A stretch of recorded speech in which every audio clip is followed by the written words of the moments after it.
This demonstration will show that polar solvents dissolve polar solutes and that nonpolar solvents dissolve nonpolar solutes.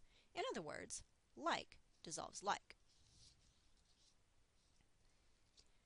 Two solvents will be used, water and hexane.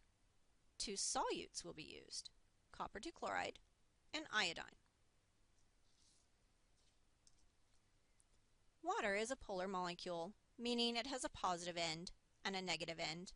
This happens because the oxygen atom tends to keep the shared electrons from hydrogen closer to itself more often. Because electrons are negatively charged, the oxygen atom has a partial negative charge, while the hydrogen atoms have a partial positive charge.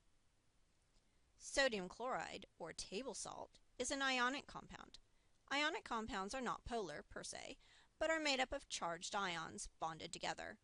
A polar solvent, such as water, is able to dissolve ionic substances because the negative oxygen end of water is attracted to the positive ions, and the positive hydrogen end of water is attracted to the negative ions, allowing the ions to be pulled apart from the crystal and dissolved. This is a model of hexane. It has 6 carbon atoms surrounded by 14 hydrogen atoms.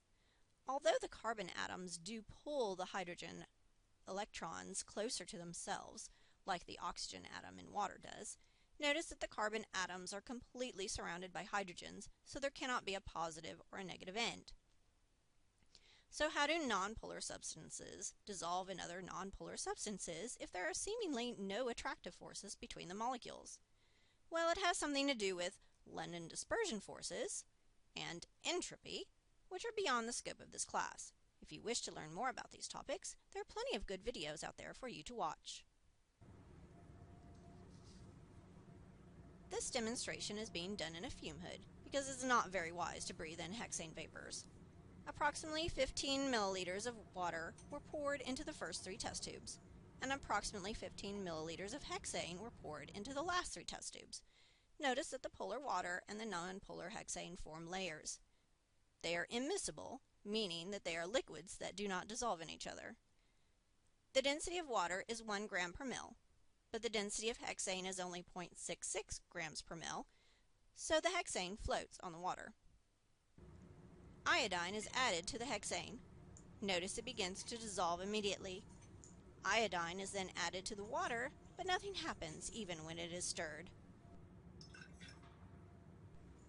Next, copper 2 chloride is added first to the hexane and then to the water.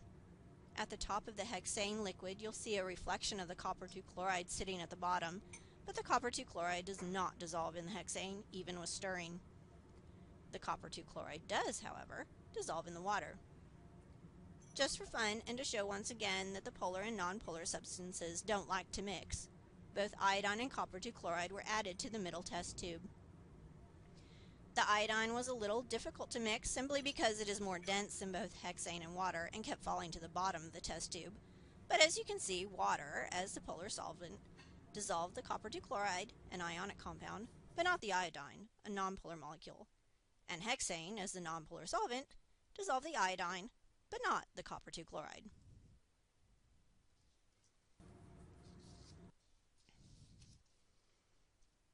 So, like dissolves like.